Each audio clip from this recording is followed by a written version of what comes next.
السلام علیکم ګرانو دوستانو. نن د ویسټ انډیز په کرابین لیګ کې 4 افغان لوبغاړي ولوبېدل چې رحمان الله ګربز او نجیب الله زدران ونه ځلېدل، خو مجیب رحمان او محمد نبي بیا ښه وځلېدل، خپل کار یې وکړ. د ویسټ انډیز کرابین لیګ ته نجیب الله زدران هم رسېدلی دی. هغه تېره شپه د خپلې لوبډلې باربډوس رایلز لپاره چې مجیب هم ورسره د یوازې 2 منډې وکړې، بل خوا رحمان الله ګربز هم په 1 منډه وسوځېدی.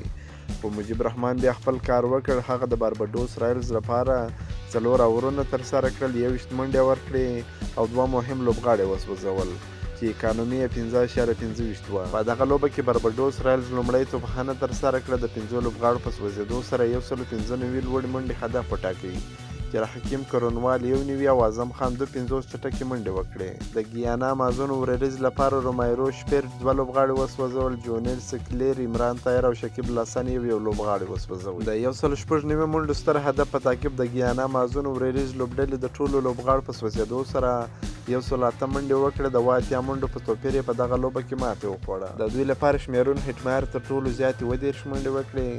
د باربډوس رایلز لپاره رامون سیمونز 3 لوبغاړي وسوځول، مجیب رحمان او حکیم کرونوال 2 لوبغاړي وسوځول.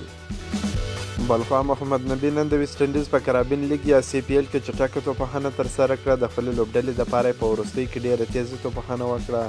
هغه په 15 بالونو باندې 1 چټکې منډې وکړې چې 3 شپږیزې یې هم ووهلې.